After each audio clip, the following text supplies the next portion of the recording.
सदियों से सुना है, पढ़ा है कि यह जीवन जीना एक कला है। आपने भी सुना होगा, पढ़ा होगा, परंतु क्या कभी सोचा है कि जीवन जीने को बुद्धिजीवियों ने एक कला क्यों कहा है? ऐसा क्या है इस जीवन में कि इसको जीना एक कला है? मैं युवराज विश्वकर्मा। यह कहानी जीवन जीना एक कला से है। साथियों, कारण है इसका, इस जीवन में दुख है, तकलीफ़ें हैं, पीड़ाएं हैं, परीक्षाएं हैं, और वह भी एक नहीं हजारों लाखों हैं। पर हैरानी की बात यह है कि इन हजारों दुखों के, लाखों समस्याओं के हल लाखों नहीं हैं।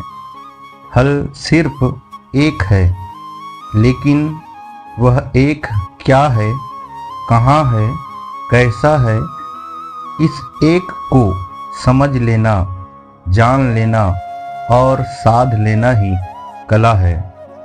और यही कला जीवन जीने की कला है। स्वयं को जीवन के तमाम उतार चढ़ाव में संतुलित बनाए रखना, हर स्थिति परिस्थिति से न्यारा रखना, वह एक कुछ और नहीं, मन है। मन स्रोत है, हर चीज का मन केंद्र है, हर विचार का मन परिधि है, हर हल का। इस मन को समझ लेना, इससे मुक्त हो जाना ही आत्मबोध है, आत्म रूपांतरण है, मोक्ष है, निर्वाण है। जिसने मन को संभाल लिया, समझो उसने सब कुछ को संभाल लिया।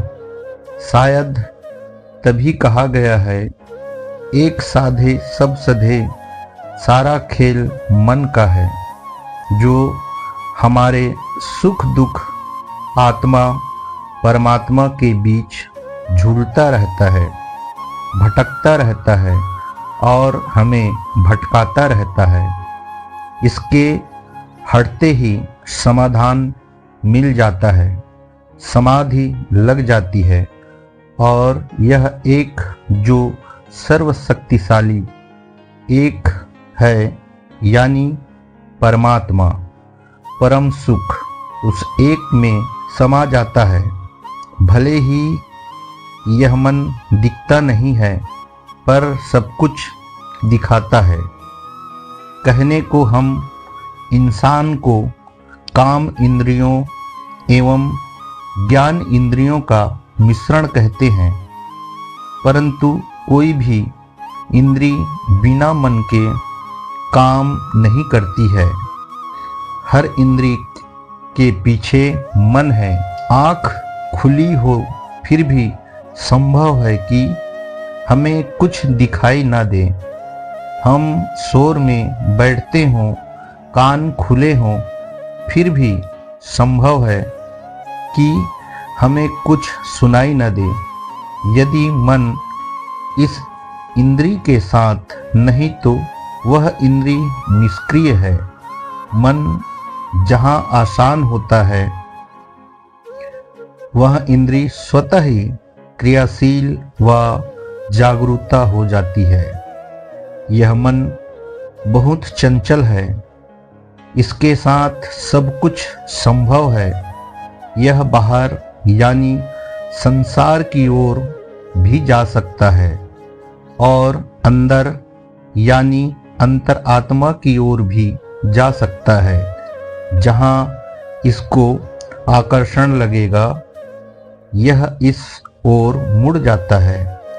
मन को बाहर की ओर आकर्षित करने के लिए कई चीजें होती है, जैसे रुपए, पैसे, पद, प्रतिष्ठा, गाड़ी, बंगला, बच्चे, परिवार, देह, मनोरंजन आदि।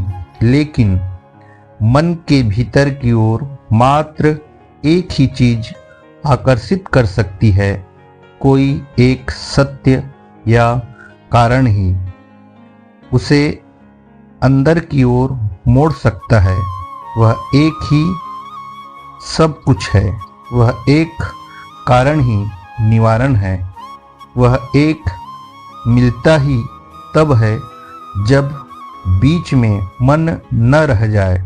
जब मन विदा हो जाए तब सच तो यह है, जब वह एक मिलता है तब मन बचता ही नहीं। इसलिए सोचो, कौन सी है वह चीज, कौन सी है वह स्थिति जब मन भीतर की ओर आकर्षित होता है और वहाँ मन जैसा कुछ नहीं बचता। उस एक को ढूंढ लेना और उस एक में समा जाना ही एक कला है। और यह कला इस जीवन के माध्यम से ही संभव है। यह जीवन एक अवसर है, मौका है उस एक को पा लेने का। इसलिए यह जीवन जीना एक कला है। मन में लुप्त होने का या भीतर जाने का कारण प्रेम भी हो सकता है और प्रार्थना भी, प्रकृति भी हो सकती है, पीड़ा भी। इन सबके जरिए भी इंसान का मन अंदर की ओर रुख करता है। लेकिन यह सब परछाई है उस एक परमात्मा की। तभी तो साधकों ने कहा है, प्रेम ही भगवान है, जीवन प्रभु पीड़ा है, पूजा प्रकृति है, परमात्मा आदि आदि।